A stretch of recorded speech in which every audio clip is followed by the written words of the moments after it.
My dear student, so this is our third part of the chapter 2 chemistry class 10th NCERT book. इस chapter में हम लोग कहाँ से देखेंगे हाउ स्ट्रॉन्ग आर एसिड और बेस। इससे पहले के जितने भी line by line NCERT book है या उसके क्वेश्चन है या उसकी एक्टिविटीज है सब कुछ हमने समझा है। ठीक है, तो चलिए स्टार्ट करते हैं। How strong are acid base solution, यानी जो एसिड और बेस का जो सॉल्यूशन होता है वो कितना स्ट्रॉन्ग होता है, ये वाला एक पॉइंट है एसिड और बेस का सॉल्यूशन। ठीक है, तो पहले थोड़ा सा बुक्स के हिसाब से हम लोग चलते हैं। ये कह रहा है कि we know how acid base indicator can be use to distinguish between an acid and base. हम लोग पता है पहले से भाई जो इंडिकेटर होता है वही तो एसिड और बेस में फर्क बताता है। We have also learned in the previous section about dilution and decrease in concentration of H plus और OH negative ion solution। ये डाइल्यूशन करते हैं हम लोग, अगर एसिड है H प्लस आयन ज्यादा है, हमने वाटर मिला दिया तो डाइल्यूशन बढ़ गया। डाइल्यूशन बढ़ने के साथ साथ H प्लस का कंसंट्रेशन घट जाएगा। अगर बेस है तो OH नेगेटिव का कंसंट्रेशन घटेगा, यानी स्ट्रेंथ भी घट जाएगा। Okay, Can we quantitatively find the amount of these ions present in solution? तो क्या quantitatively हम ये find कर सकते हैं कि ions कितने हैं? ओके, या उसकी strength है तो वो कितनी है, numbers में पता कर सकते हैं। ठीक है, Can we judge how strong are given acid or base? और क्या हम ये भी जज कर सकते हैं कि कितना स्ट्रॉन्ग बेस है, कितना स्ट्रॉन्ग एसिड है, कितना वीक एसिड है, कितना वीक बेस है। एक तो हो गया ज्यादा और कम, लेकिन क्वांटिटेटिवली यानी नंबर्स में उसको बता सकते हैं क्या? तो यस, हम नंबर में उसको कंक्लूड कर सकते हैं। We can do this by making use of a universal indicator which is a mixture of several indicators. The universal indicator show different colour at different concentration of hydrogen ion in a solution. तो ये कह रहा है कि हम universal indicator से ही ये काम कर सकते हैं। और हमें पता है कि एसिड जो होता है वो लिटमस पेपर पर रेड दिखाता है और जो बेस होता है वो ब्लू दिखाता है। यहाँ बात सिर्फ रेड और ब्लू की नहीं है, रेड और ब्लू के बीच का भी तो कलर होता है। जैसे मैं आपको ये बात कहूं कि ठीक है, ये हो गया रेड और ये हो गया ब्लू, तो आप समझो कि मैं आपको एक मैट्रिक्स देता हूं कि रेड से ब्लू की तरफ जाना है, तो एक पॉइंट ऐसा आ जाएगा बीच वाला कि ना वो रेड होगा ना वो ब्लू होगा, वो कुछ और ही होगा, इन्हीं दोनों का मिक्सचर होगा। वो फिर जैसे जैसे मैं आगे जाऊंगा मेरा रेडिशनेस क्या होने लगेगा, घटना शुरू होगा, और ब्लूइशनेस क्या होगा, बढ़ना शुरू होगा। यहां पर आकर क्या हो जाएंगे, दोनों बराबर, रेड और ब्लू मिलके जो कलर बनाते हैं वो हो जाएगा। और फिर यहां से मैं आगे बढ़ूंगा तो मेरा ब्लूइशनेस बढ़ते जाएगा और यहां पर आकर मैक्सिमम हो जाएगा। ठीक है, तो यूनिवर्सल इंडिकेटर जो है, जो आपका लिटमस पेपर है, वो भी इसी तरह से दिखाता है कि अगर बहुत स्ट्रॉन्ग एसिड है, ठीक है, तो उसमें बिल्कुल रेड दिखाएगा, और स्ट्रॉन्ग बेस है तो उसमें बिल्कुल ब्लू दिखाएगा, राइट। लेकिन अगर मान लीजिए वीक एसिड है तो एकदम से रेड दिखाएगा नहीं, वो रेड का कलर थोड़ा सा कम होने लगेगा, फेड अप होना शुरू हो जाएगा। और अगर बेस जो है वीक है तो उसका ब्लू कलर भी कैसा होगा, फेड अप वाला होगा, हल्का होगा। ठीक है, तो इस बात को ध्यान में रखिएगा। चलिए आगे बढ़ते हैं हम लोग। So a scale of measuring hydrogen ion concentration in a solution called pH scale has been developed। अच्छा, ये तो ठीक है, कलर से तो हम समझ जाएंगे, लेकिन नंबर्स देना है तो क्या कलर के भी पर हम नंबर दे सकते हैं? नहीं दे सकते, इसलिए कि देखिए कलर जो होता है उसके वेरिएशन तो बिलियंस में होते हैं। रेड कलर कोई एक तरह का थोड़ी होता है, मिलियंस ऑफ द वेराइटीज हो जाएंगे रेड कलर का, मिलियंस ऑफ द वेराइटीज हो जाएंगे ब्लू कलर्स का, और थोड़ा थोड़ा पर भी वो डिफरेंस दिखाता है। पीएच जो एसिडिक नेचर जो है, थोड़ा सा स्ट्रॉन्ग, थोड़ा सा ब्लूइश बढ़ जाएगा, तो भाई इस तरह से हम कितना याद रख सकते हैं? नहीं रख सकते। So this is not possible. भाई इस तरह से आप नंबरिंग तो नहीं कर सकते हो। तो क्या फिर तरीका होगा? A scale of measuring hydrogen ion concentration, a scale of measuring hydrogen ion concentration, ion का कंसंट्रेशन को ही मेजर कर लिया जाए कि भाई ठीक है, हम यूनिट वॉल्यूम लेते हैं 1 लीटर, तो 1 लीटर में H प्लस के आयंस कितने हैं उसी बिहाफ पर हम डिसाइड करेंगे कि इसका स्ट्रेंथ कितना है, और कुछ नंबरिंग दे देंगे, कुछ यूनिट दे देंगे हम लोग। क्लियर है ये चीज? 1 लीटर में OH नेगेटिव के आयंस कितने हैं इसके बिहाफ पर हम लोग नंबरिंग्स दे देंगे। तो इन नंबरिंग्स के हिसाब से हम ये समझ सकते हैं कि एसिड कितना स्ट्रांग है और कितना वीक है, बेस कितना स्ट्रांग है कितना वीक है। ठीक है, चलिए आगे बढ़ते हैं। सो इस चीज को हम बोलते हैं pH. PH means what? PH ऐसे लिखते हैं, छोटा सा पी बड़ा सा एच, पावर ऑफ हाइड्रोजन, इसका ये मतलब हुआ। Has been developed the P in pH stand for पोटेंज इन जर्मनी। ठीक है, जर्मन लैंग्वेज में पोटेंज बोलते हैं, यानी पावर होता है उसका मतलब। On the pH scale we can measure pH generally from 0 to 14। Very acidic, 0 क्या हुआ? एसिडिक हो गया, और 14 क्या हो जाएगा? बेसिक हो जाएगा। तो हमने 0 से लेकर 14 तक एक स्केल डेवलप किया, हमने एक बनाया, और 0 नंबर्स को हमने बोला कि ये एसिडिक होगा, और 14 को हमने बोला ये बेसिक होगा। सो इसी के बीच में एक नंबर आता होगा, अगर आपको मैथमेटिक्स थोड़ा सा भी समझ में आता हो तो सर इसके बीच में तो 7 आएगा। तो अब बताइए सर, जहां पर 7 दिखाया जाएगा वो एसिड होगा कि बेस होगा? साफ साफ सवाल है कि सर ना एसिड होगा ना बेस होगा, न्यूट्रल होना चाहिए। मैथमेटिक्स तो यही कहता है। तो यस, वो जिसका 7 नंबर आएगा वो न्यूट्रल होगा। अच्छा, आगे बढ़ते हैं। pH should be thought of simply as a number which indicates the acidic or basic nature of solution। वही हमने जो बात की, higher the hydronium ion concentration, lower is the pH value। Okay, hydronium ions का जो concentration है वो ज्यादा होगा तो pH वैल्यू लोअर होगा। यानी pH वैल्यू की शुरुआत कहां से हो रही है? pH वैल्यू की शुरुआत हो रही है 0 से, एंड कहां हो रहा है?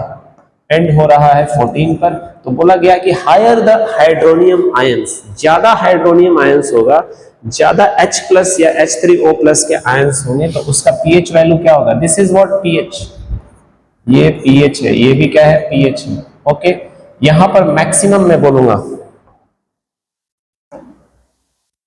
मैक्स H प्लस, और यहां पर बोलूंगा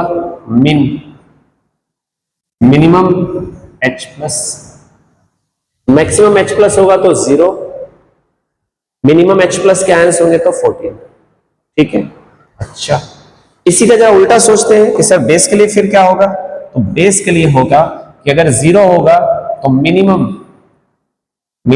OH के आयंस होंगे और मैक्सिमम OH के आयंस होंगे किस पर? 14 पर। pH वैल्यू ये देखिए, ये pH वैल्यू है, 0 और 14 pH वैल्यू है। ठीक है, 0 और 14 pH वैल्यू है। तो pH वैल्यू अगर 0 होगा तो उस टाइम जो आयंस होंगे हाइड्रोजन प्लस यानी हाइड्रोनियम्स यानी H3O के या H प्लस हो, इसका जो मैक्सिमम आयन कंसंट्रेशन होगा, and the same time pH value अगर 14 दिखाएगा तो उस टाइम जो हाइड्रोजन आयन का कंसंट्रेशन होगा वो मिनिमम होगा। सर ये तो कुछ उल्टा लग रहा है। यस, उल्टा ही है। 0 नंबर में छोटा है, pH वैल्यू जितना छोटा रहेगा एसिडिक नेचर उतना ही स्ट्रांग होगा। ठीक है, अच्छा pH वैल्यू जितना ही बड़ा होगा बेसिक वैल्यू उतना ही बड़ा होगा। ठीक है, बात समझ में आ गई? गुड। तो ये वही बात करें कि pH वैल्यू अगर 0 होगा तो मिनिमम OH नेगेटिव कंसेंट्रेशन कम से कम होगा, यानी कि बेसिक नेचर बहुत कम होगा, और OH अगर नेगेटिव मैक्सिमम होगा तो उस टाइम pH वैल्यू क्या होगा? 14 होगा। तो आप देख सकते हो कि उल्टा हो रहा है, एक दूसरे का उल्टा हो रहा है। ठीक है, pH 14 पर, मैं फिर से यहां पर दिखा देता हूं कि भाई pH जो है आप देख सकते हैं 14 है और 0 है। तो 14 पर अगर मैं किसकी बात करूं? एसिड की बात करूं।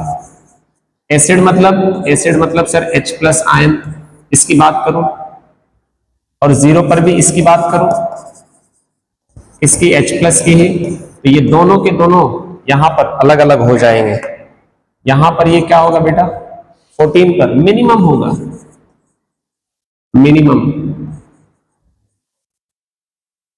ओके, यहां पर क्या होगा? मैक्सिमम होगा, मैक्सिमम। यानी 0 pH वैल्यू खतरनाक एसिड होता है और 14 pH वैल्यू एसिड होता ही नहीं, ना के बराबर होता है। लेकिन यही जब बेस में आएंगे तो क्या होगा, फिर से एक बार देख लेते हैं कि सर अगर यही चीज बेस में आएंगे तो अगर मैं बेस की बात करूं, बेस बेस तो बेस में क्या होता है, OH नेगेटिव, OH नेगेटिव।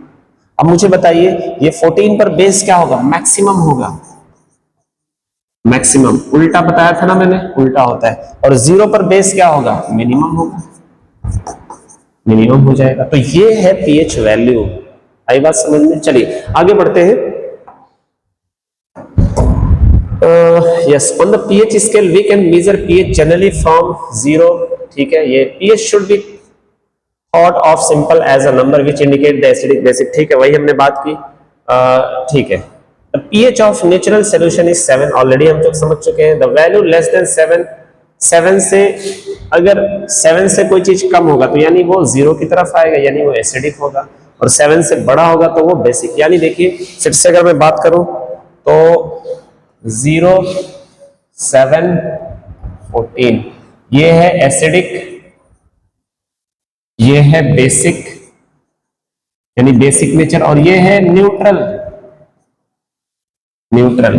तो सर इसमें क्या एसिडिक नहीं होता है क्या, होता है, ना के बराबर होता है, यानी मिनिमम, मिनिमम हो जाएगा। सर इधर बेस नहीं होता है क्या, होता है, मिनिमम हो जाता है। और सर यहां पर क्या एसिड बेस नहीं होता है क्या, होता है, दोनों बराबर हो जाते हैं, इसमें न्यूट्रल हो जाते हैं। ठीक है, जैसे जैसे क्वेश्चन आएगा इसको पूरा हम डिटेल में समझेंगे। So that is the increase in the strength of alkali. Generally paper impregnated with the universal indicator is used for the measuring pH। तो पेपर जो होता है उससे भी हम pH वैल्यू को मेजर करते हैं, pH वैल्यू को मेजर करते हैं। ठीक है, नंबर्स हमें पता चलता है। सो चलिए आगे हम लोग देखते हैं, ये पूरा समझ में आ गया?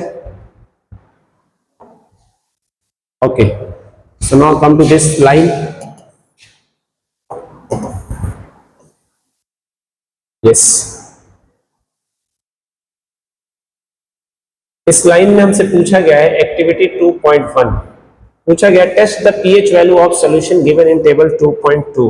2.2 टेबल में, ये 2.2 टेबल है, दिस वन इज 2.2 टेबल, और इसमें ना आपको रिकॉर्ड करना है ऑब्जर्वेशन को, what is the nature of each substance on the basis of your observation. तो आपको नेचुरल इंडिकेटर लेकर और इसको रिकॉर्ड करना है, तो वो तो हमारे पास है नहीं, तो मैं जनरली बता देता हूं आपको कि देखिए सलाइवा का जो पीएच होता है वो 6.5 के आसपास होता है बिफोर मील, यानी एसिडिक होता है।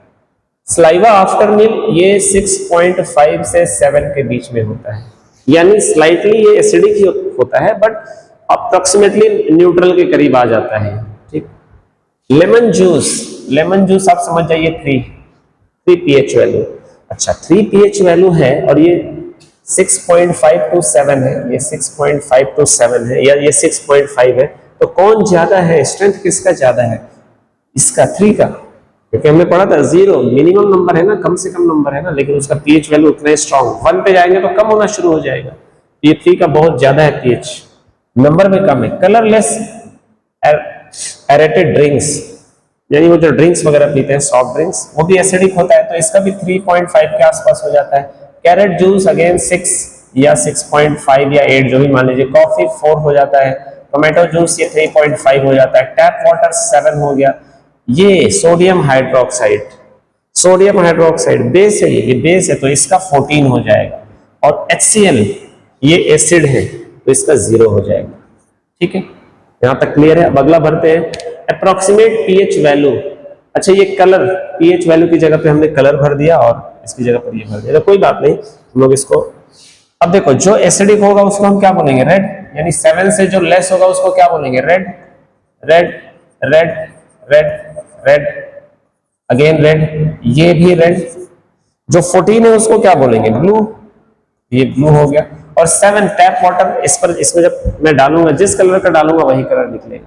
ठीक है, सो ये तो हमारा मेजर नहीं कर सकते, कलरलेस होगा हमारा। वैसे 7 पे यहां पर दिखा रहा है कि भाई ग्रीनिश भी है और रेड भी है, हालांकि ये प्योर ब्लड के बारे में बता रहा है कि प्योर जो ब्लड होता है उसका पीएच वैल्यू 7 होता है। ठीक है, 7.4 होता है, सॉरी, तो हल्का सा बेसिक नेचर का होता है। तो ये हो गया हमारा। अच्छा, नेचर ऑफ सब्सटेंस, तो जो रेड है वो एसिडिक हो गया, जो ब्लू है वो बेसिक है, ठीक है, और जो 7 है वो न्यूट्रल हो गया, ठीक है ना।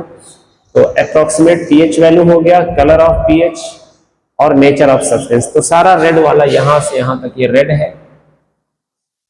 ये देखिए यहां से यहां तक ये रेड है, ये एसिड है सबके सब। फिर ये भी एसिड है, फिर इधर वाला ये एक जो है ना हमारे पास, ये बेस आ गया, और ये क्या हो गया, ये तो न्यूट्रल है, ठीक है। चलिए इधर देखते हैं स्ट्रेंथ, ओके, ये वाला। अब ये पूरा एक दिया हुआ है सिचुएशन हमारे लिए, कर देते हैं, एक सिचुएशन दिया हुआ है समझने के लिए कि ये जो है इंडिकेटर है जिस पर गैस्ट्रिक जूस को दिखाया गया है 1 पीएच वैल्यू, रेड कलर दिखा रहा है ना। इससे भी ज्यादा होता है पीएच वैल्यू, मतलब नंबर में कम होता है बट उसका स्ट्रेंथ जो है वो 0 यानी इससे ज्यादा हो जाएगा। वो देखिए बिल्कुल रेड दिखा रहा है, तो रेडिशनेस थोड़ा थोड़ा क्या हो रहा है, कम होते होते होते वो येलोइश की तरफ आ रहा है, फिर धीरे धीरे ग्रीन के बीच में, फिर ये ग्रीनिश बढ़ते बढ़ते ब्लूइश की तरफ आया, और फिर ब्लूइश अपने मैक्सिमम लेंथ पर पहुंच गया और 14 आ गया, ठीक है। तो गैस्ट्रिक जूस का पीएच वैल्यू 1, लेमन जूस 2 और 3, प्योर वाटर और ब्लड 7 के आसपास, ये 7 है। मिल्क ऑफ मैग्नीशिया जो एंटासाइड का भी काम करता है तो वो 10 हो गया, और सोडियम हाइड्रोक्साइड 14 हो गया, ठीक है। चलिए अब यहां पर ये बताया गया कि the strength of acid and base depend on the number of H+ ion, ठीक है। ये बात तो हमें भी पता है कि सर एसिड और बेस का जो स्ट्रेंथ है वो किस पर है, वो तो डिपेंड करता है नंबर ऑफ आयंस पे। बेसिकली मैं बोलूंगा number of concentration of ion, यानी कि number of ion per unit of volume, that is called concentration. भाई 1 लीटर पानी में कितने आयन, 10 आयन है, सेम स्ट्रेंथ 2 लीटर में 20 आयन होने चाहिए, ठीक है। तो एक यूनिट तो हमें बनाना पड़ेगा चेक करने के लिए कि भाई कितना, तो हम पढ़ेंगे आगे कि 10 पीएच वैल्यू का मतलब क्या है, 14 पीएच वैल्यू का मतलब क्या है, ये सारा कुछ हम देखेंगे। ओके, सो ये बात कही गई है कि acid that give rise to more H+ ions are said to be strong acid. जितना ज्यादा ये H+ का आयंस देगा उतना ही ये एसिडिटी इसकी बढ़ती जाएगी, और जितना ही ज्यादा OH नेगेटिव के आयंस प्रोड्यूस होंगे तो उसकी बेसिक नेचर बढ़ती जाएगी। इसमें तो यही बात कही जा रही है, ठीक है। ओके, अब आगे ये importance of pH in everyday life. Are plant and animal pH sensitive? Yes, plants और एनिमल जो होते हैं वो पीएच सेंसिटिव होते हैं, क्योंकि उनके बॉडी का एक पीएच का रेंज होता है कि भाई एसिडिक बॉडी है कि बेसिक है। तो बेसिकली हमारा बॉडी न्यूट्रल से स्लाइटली बेसिक की तरफ होता है, ठीक है। तो इसीलिए हमारा जो खाने पीने की चीज है, एटमॉस्फेयर यानी सराउंडिंग्स की चीज है, जो हम इनटेक करते हैं या जो हमारे आउटर साइड में है, उसका पीएच वैल्यू 7 के आसपास होना चाहिए, या तो 8 या तो 6। 8 हो गया तो स्लाइटली बेसिक हो गया, 6 हो गया तो स्लाइटली एसिडिक हो गया। इसके आसपास तो हम खा पी सकते हैं, रह सकते हैं। बियॉन्ड दिस रेंज, 8 से आगे चला जाए, किधर 8 से आगे इधर 9, 10, 11, 12, तो ये हमारे लिए अब दिक्कत हो जाता है। इधर 6 से आगे जाए तो मतलब इस तरफ जाए तो एसिड बढ़ने लगे तो ये भी दिक्कत। Okay, so our body work within the pH range 7 to 7.8, यानी वही 7 to 8 हमारा बॉडी स्लाइटली बेसिक है, बट कुछ एसिडिक चीजें भी हम खा लेते हैं, नींबू वगैरह तो खा ही लेते हैं। Living organism can survive only in the narrow range pH change, यानी बहुत कम पीएच रेंज के अंदर अंदर ही हम लोग जिंदा रह सकते हैं, यानी यहां से यहां तक 6 to 8 जनरली। तो when pH rain water is less than 5.6, भाई रेन वाटर में भी एसिड होता है, और वो एसिड अगर 5.6 से कम हो जाए तो ये जो है नदियों में जाएगा, एक्वाटिक्स जो भी ऑर्गेनिज्म है उनके लिए प्रॉब्लम क्रिएट कर देगा, हो सकता है वो डेथ कर जाए, हमारे लिए भी दिक्कत करेगा। जितने भी घर वगैरह होते हैं, मॉन्यूमेंट्स वगैरह, तो वो कोरोड होना शुरू हो जाता है ना, क्योंकि ये पीएच अभी स्ट्रॉन्ग पीएच होने लगता है ना, स्ट्रॉन्ग एसिड होने लगता है। So the survival of aquatic life in such reverse becomes difficult. Acid rain होगा भैया, पानी पानी में ही चला जाएगा, तो अब वो एसिडिक हो जाएगा, और फिर survival of the aquatic life quite difficult है ना। चलिए आगे बढ़ते हैं हम लोग। तो ये समझ लीजिए अच्छे से, पीएच वैल्यू 0, पीएच वैल्यू 14, यहां पर हाईली एसिडिक, मैं इसको लिख भी देता हूं, हाईली एसिडिक, एसिडिक ये क्या है, highly base, highly basic, highly basic sodium hydroxide. ठीक है, तो आप ये मत समझिए कि सर एसिड में तो सर उल्टा क्यों जा रहा है। ठीक है भाई, 0 से हमें 14 तक लेना था, नेगेटिव नंबर नहीं लेना था। और दो चीजें हैं यहाँ पर, एसिड भी है बेस भी है। तो बेस के लिए अगर सीधा सीधा चलेंगे तो एसिड के लिए तो उल्टा हो ही जाएगा ना, क्योंकि एसिड और बेस एक दूसरे का उल्टा होता है। बहरहाल हम बोलते हैं कि बेस, स्ट्रॉन्गेस्ट बेस 0 है, तो एसिड सीधा हो जाता है कि वीक बेस 0 फिर 1 ऐसे पढ़ने, तो किसी एक को तो उल्टा होना ही पड़ता ना। तो यहां पर हमने एसिड को ही उल्टा बना लिया। ठीक है, क्लियर है ना ये चीज। चलिए आगे बढ़ते हैं। यहां पर बोला गया है कि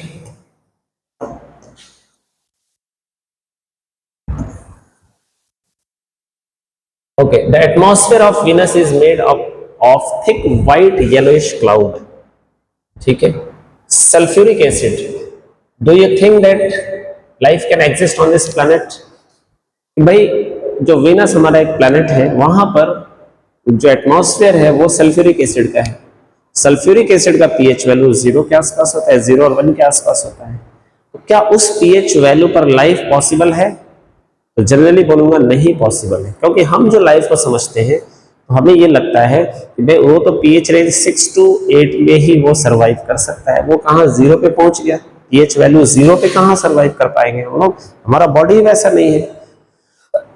लेकिन मैं एक लॉजिकली बात कहूंगा कि क्या पता कोई ऐसा भी लिविंग ऑर्गेनिज्म हो इस हमारे यूनिवर्स में जिसका फॉर्मेशन का बेस ही अलग हो, जिसके बॉडी का जो आप समझिए फॉर्मेशन है वो जो है उसका पीएच वैल्यू ही 0 हो, तो वो तो फिर 0 में आराम से जिंदा रह सकता है, फिर वो न्यूट्रल में नहीं रह पाएगा। तो मैं एक हाइपोथेटिकली ये बात कह रहा हूं कि इन जनरल तो ये पॉसिबल नहीं है, बट कोई ऐसा क्या पता यूनिवर्स में ऐसा लिविंग क्रिएचर हो जिसका स्ट्रक्चर जो है, फॉर्मेशन जो है बॉडी का, उसका पीएच ही 0 पर बना हो, तो वो सल्फ्यूरिक एसिड में रह लेगा। ठीक है, गुड। तो अब आगे पढ़ते हैं। What is pH of the soil in your backyard, यानी आपके आंगन में किस पीएच वैल्यू का सॉइल होता है। तो ये तो डिपेंड करता है, ये डिपेंड करता है। ठीक है, बेसिकली मैं फिर से वही बोलूंगा कि भाई पीएच वैल्यू मिट्टी में भी वेरी करेगा, वही 6 to 8 के आसपास। अगर आपने बहुत ज्यादा खाद वगैरह डाल दिया है, देखिए अगर सॉइल के अंदर, इस बात को समझ लीजिए, सॉइल में अगर बहुत ज्यादा आप मैन्यूर करते हैं,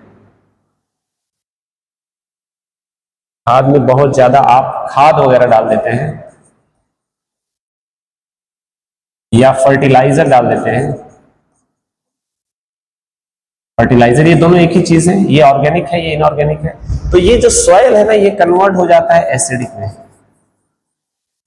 तो इस हिसाब से तो देखा जाए तो हमारा सॉइल एसिडिक होगा। खेतों का तो 100% होगा, क्योंकि उसमें होता है, फर्टिलाइजर तो डालते ही हैं। लेकिन इसी खेत में हम क्या करते हैं, इसी खेत में ये एसिडिक हो गया, और इस खेत में जो अनाज उगता है उसका जो भी बाकी रह जाता है उसको हम जला देते हैं। धान की खेती है, गेहूं की खेती है, तो जो चीजें रह जाती है, उसका बॉडी पार्ट्स जो रह जाता है उसको हम क्या करते हैं, जला देते हैं। जलने के बाद क्या बन जाता है, ये एशेस में कन्वर्ट हो जाता है, राख बन जाता है। और ये राख क्या होता है, राख बेसिकली बेस होता है, ये बेस होता है।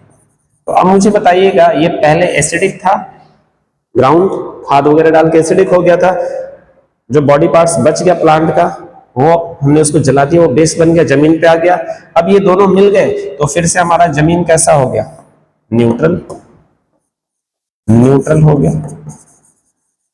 समझ आया ये चीज, ये इस तरह से न्यूट्रल हो। अच्छा, सम टाइम अगर ये हमारे पास पॉसिबल नहीं होता है जलाना, तो हम उसमें सिलेक्ट लाइम वगैरह छिड़कते हैं, चूने का छिड़काव करते हैं। चूना is basically what, calcium hydroxide, तो वो एक बेस है, तो बेस एसिड के साथ मिलता है तो न्यूट्रल कर देता है, तो ये चीज हो जाता है। ठीक है, तो इसके बारे में मैं कंफर्म नहीं बोल सकता हूँ कि भाई क्या है, वो तो चेक करके बताना पड़ेगा।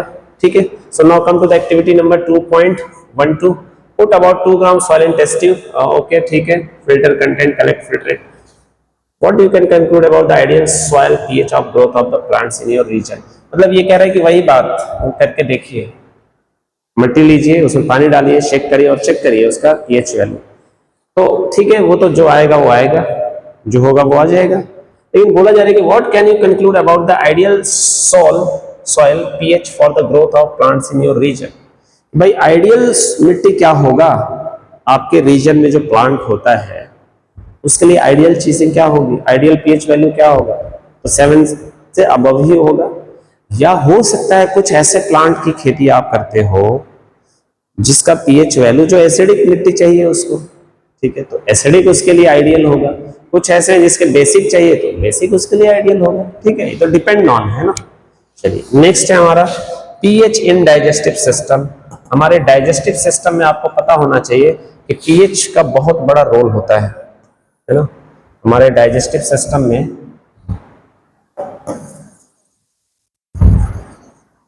पीएच मींस व्हाट कि भाई एसिड या बेस। तो हमारा डाइजेस्टिव सिस्टम में हाइड्रोक्लोरिक एसिड होता है, आपको पता होना चाहिए। और ये हाइड्रोक्लोरिक एसिड क्या करता है, खाने को पचा देता है। डाइजेस्टिव सिस्टम में HCl होता है, यानी हमारे स्टमक के अंदर HCl होता है और उस HCl से हमारे स्टमक को कोई नुकसान नहीं पहुंचता, इसलिए कि उसके अंदर म्यूकस भी एक होता है जल जो इस एसिडिटी से हमारे स्टमक को बचा लेता है। तो basically it is very interesting to know that our stomach produce hydrochloric acid. हमारा स्टमक हाइड्रोक्लोरिक एसिड प्रोड्यूस कर लेता है। It help in digestion of food without harming the stomach. वही बात जो हमने कही कि भाई ये बिना किसी हार्म के हमारे स्टमक को खाने को डाइजेस्ट कर लेता है। During indigestion the stomach produce too much acid and this cause pain and irritation. यानी जब हमारे पास इंडाइजेशन होता है, ज्यादा खाना खा लेंगे, कैपेसिटी से ज्यादा खा लेंगे तो कैपेसिटी से ज्यादा HCl प्रोड्यूस होगा, और जब कैपेसिटी से ज्यादा HCl प्रोड्यूस होगा तो हमारे पेट में दर्द करेगा, और दैट इज कॉल्ड एसिडिटी। इसी को एसिडिटी बोलते हैं। और इसको खत्म करने के लिए हमें जाहिर सी बात है उस एसिडिटी को खत्म करने के लिए बेस के साथ ऐड करना पड़ेगा ताकि न्यूट्रलाइज हो जाए। तो हम एंटासाइड लेते हैं, यानी मिल्क ऑफ मैग्नीशिया, या वो दवाई लेते हैं जिसमें बेसिक नेचर हो, और फिर ये जो है हमारा एसिडिटी खत्म हो जाता है। So these antacid neutralise the excess acid magnesium hydroxide, यानी मिल्क ऑफ मैग्नीशिया भी बोलते हैं। A mild base is often used for this purpose. मतलब वो बेस जो माइल्ड हो, जो कम हो, एक्सट्रीमली बेसिक नहीं, स्ट्रॉन्ग बेसिक नहीं, वीक बेसिक को लिया जाता है इस तरह के प्रॉब्लम्स को सॉल्व करने में, ठीक है। Now pH change the cause of tooth decay. अब देखिए दांत के गिरने में भी पीएच का बहुत बड़ा रोल होता है। पीएच मींस एसिड या बेस का रोल होता है। तो हम जो भी खाना खाते हैं ये नॉन मेटल से, और ये जब ऑक्सीजन और वाटर से रिएक्शन करता है तो ये क्या बनाएगा, एसिड बनाएगा, या बैक्टीरिया इनके साथ रिएक्शन, बैक्टीरिया इनको खा पी के सिंपलर फॉर्म में बदल देंगे तो ये क्या बनाएगा, एसिड बनाएगा। अब ये एसिड धीरे धीरे दांतों को क्या करता है, कोरोड करता है, और हम देखते हैं कि दांतों में गड्ढा हो जाता है, ठीक है।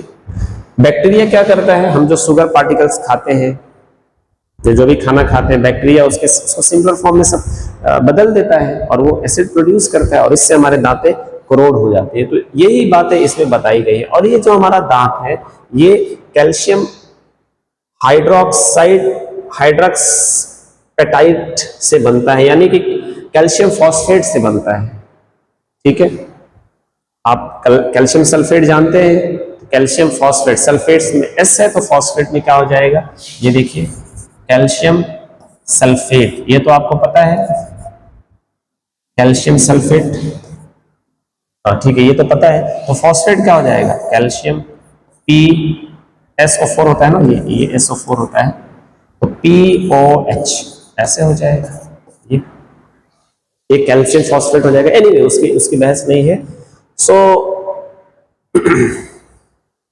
हमारे दांतों में जो बैक्टीरिया है बेसिकली वही डिग्रेडेशन करता है, तो एसिड प्रोड्यूस होता है। मैंने ऑलरेडी बताया the best way of prevent this clean the mouth after eating food. तो इससे बचने का सबसे बेहतरीन उपाय है कि अपने दांतों को धो लिया करिए खाना खाने के बाद, या फिर ब्रश कर लिया करिए। ब्रश इन द सेंस जो टूथपेस्ट होता है जो बेसिक होता है, एसिडिक हुआ और बेस आपने रगड़ दिया तो ये न्यूट्रलाइज हो जाता है, और ये डेली बेसिस पर ये प्रोसेस चलते रहता है, ठीक है।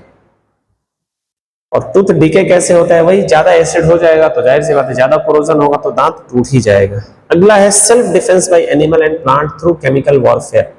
भाई सेल्फ डिफेंस भी होता है इसी एसिड से। बहुत सारी चींटियां हैं, मधुमक्खियां हैं, कई सारी चीजें हैं जो डंक मारती हैं तो दर्द होता है, पेन करता है, that is called acid.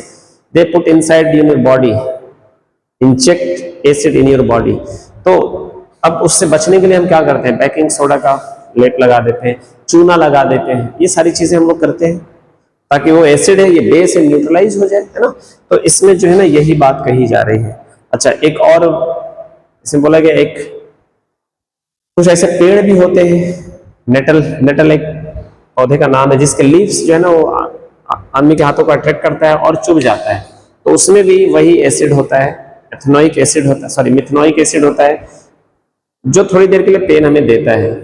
Okay, तो उससे बचने के लिए आप क्या कर सकते हैं, उसी के बगल में ऐसे ऐसे प्लांट होते हैं जिनकी पत्तियां आप रब कर लोगे, वो बेसिक नेचर का होता है, तो ये सही भी हो जाता है। ठीक है, तो नेचर ने इसका उपाय भी बता के रखा है हमें। ठीक, आगे बढ़ते हैं।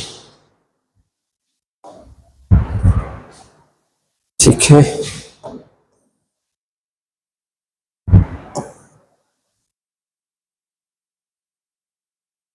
Okay, nature provide neutralisation option, nettle is हर्बेक्स। ठीक है, इसी के बारे में बात कर रहे थे हम लोग कि ये एक प्लांट होता है नेटल, जिसकी पत्तियां ऐसी होती हैं जिसमें स्टेम निकले होते हैं और वो हाथों में चुभ जाते हैं, तो वो अंदर एसिड इंजेक्ट कर देता है।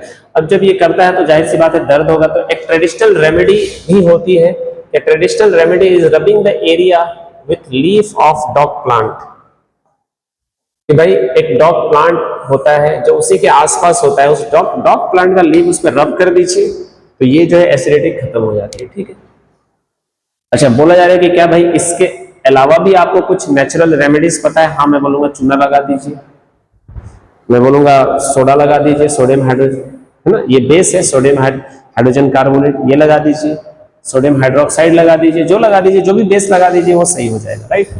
अच्छा, अब यहां पर आते हैं, ये हमसे क्या कह रहा है, ये पार्ट वेनिगर है,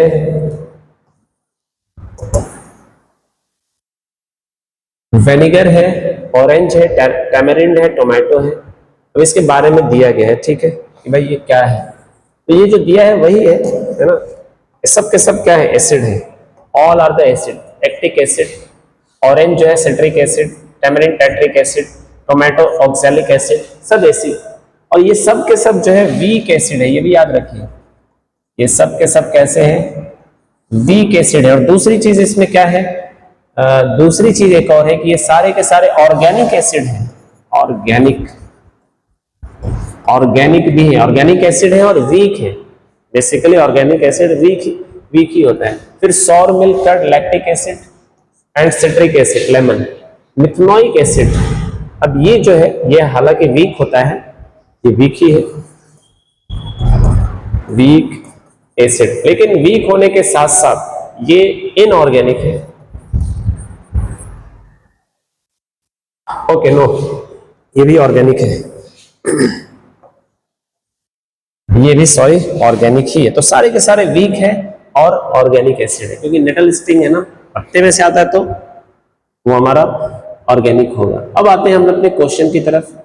you have two solution A and D. देखिए ये तो बहुत ही सिंपल है, फिर कि आपके पास दो सोल्यूशन है, you have two solution A and B, the pH value, the pH of solution A is 6, the pH of solution B is 8, which solution has more hydrogen ions concentration, which of this acidic and which is basic। चलिए हम दोनों को यहां पर ले लेते हैं, sir ये है हमारे दोनों, A यहां पर B, this is A and this is B। इसका pH वैल्यू pH 6, इसका pH वैल्यू 8, जिसका pH वैल्यू कम होगा इसका मतलब वो ज्यादा स्ट्रॉन्ग एसिड है, और स्ट्रॉन्ग एसिड में H+ के आयंस क्या होते हैं, ज्यादा होते हैं। तो मैं बोलूंगा यहां पर, मैं अगर इसको मैं बोलूं कि दिस इज व्हाट, H+ के आयंस या H3O, दोनों में से आप कोई भी ले लो, ये जो डॉट है ना, ये पर्पल कलर का, ये उसको रिप्रेजेंट करता है, तो मैं बोलूंगा भाई इसमें बहुत ज्यादा होगा इसके कंपैरिजन में ये। तो इसमें कितना होगा सर, इसमें बस 3 हो सकता है, लेकिन इसमें देख लीजिए 9 होगा, ये बात समझ में। हालांकि ये सर कैसा है, फिर एसिडिक है, ये एसिडिक है लेकिन वीक एसिड है, ये भी समझ लीजिए, ये है वीक एसिड। तो सर ये क्या है, फिर ये उससे भी ज्यादा वीक है, हालांकि ये 8 पे pH वैल्यू आ गया, तो ये एसिड को तो मैं बोलूंगा ही नहीं, मैं इसको बोलूंगा वीक बेस। ओके सर, अगर ये वीक बेस है तो ठीक है, बेस में क्या होता है? बेस में तो होता है हमारा ये वाला OH नेगेटिव, और OH नेगेटिव को चलिए मैं पीले से अगर इंट्रोड्यूस कर रहा हूं तो ये कुछ ऐसा हो जाएगा, ऐसा। तो पीला देख सकते हैं आप बहुत ज्यादा है, पर्पल कम है, तो टोटलिटी में ये इसका ये क्या रहेगा? बेसिक नेचर ही रहेगा, इसलिए 8 जो होता है वो किधर आता है? बेसिक नेचर की तरफ आता है। 7 होता तो क्या होता? न्यूट्रल, यानी जितना पीला उतना ही पर्पल हो जाता। ठीक है, सो जो क्वेश्चन पूछा गया हमसे इसमें कि भैया इसमें से कंसेंट्रेशन ऑफ हाइड्रोजन आयन किस में ज्यादा होगा, तो ये साफ साफ जिसका 6 है उसमें ज्यादा होगा। ठीक है, क्यों? क्योंकि 6 क्या है? 6 एसिडिक है, 8 क्या है? 8 बेसिक है। तो भैया जो एसिडिक होगा उसमें तो हाइड्रोजन के आयंस ज्यादा होंगे। हाँ, अगर ये बोल देता कि एक पीएच वैल्यू और दे देता आपको सामने, बोलता ये बताओ अब ये पीएच वैल्यू 3 है तो इसमें ज्यादा होगा कि इसमें ज्यादा? तो पीएच वैल्यू जिसका 3 होगा उसमें ज्यादा होगा, क्योंकि वैल्यू कम होने पर पीएच का एसिडिटी स्ट्रेंथ जो है वो बढ़ जाती है, यानी आयन का कंसेंट्रेशन बढ़ जाएगा। ठीक है, और कौन सा एसिड है कौन सा बेस है? तो ये वीक एसिड है, ये वीक बेस है। ठीक है, वीक सर क्यों? तो 7 के आसपास जो होता है, चाहे वो एसिड हो चाहे वो बेस, वो सब वीक होता है। और एक्सट्रीम केस में 0 स्ट्रॉन्ग एसिड, 14 स्ट्रॉन्ग बेस। अगला पॉइंट है ये, what effect does the concentration of H+ ion have on the nature of solution? H+ ion उस सॉल्यूशन के नेचर में क्या ऐसा बदलाव करता है? H+ आयन, ये देखिए, अगर मैं आपको बोलूं कि मेरे पास ये एक बीकर है, ठीक है बेटा, इसमें मैंने H+ के आयंस भरे पड़े हैं, H+,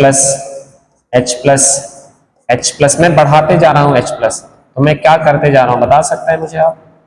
मैं सर एसिड का स्ट्रेंथ बढ़ाते जा रहा हूं। ठीक है, कंसेंट्रेशन बढ़ रहा है तो स्ट्रेंथ ऑफ एसिड भी बढ़ रहा है। तो मैं यहां पर लिख सकता हूं क्या? इंक्रीजिंग इन कंसेंट्रेशन इस किस बात को लीड करेगा? इंक्रीजिंग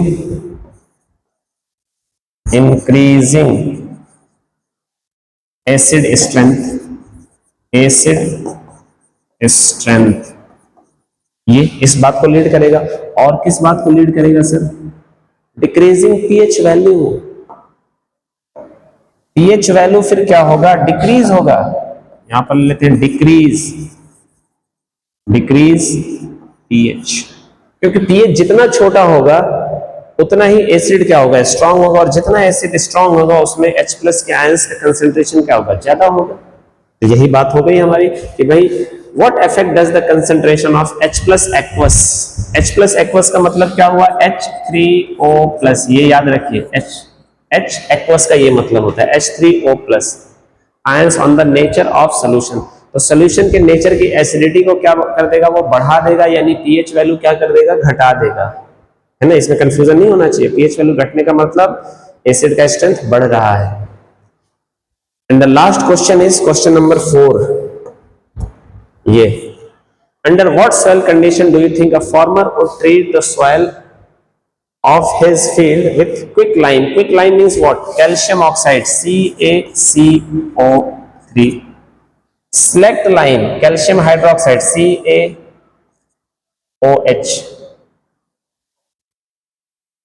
CaOH2, और कैल्शियम कार्बोनेट CaCO3।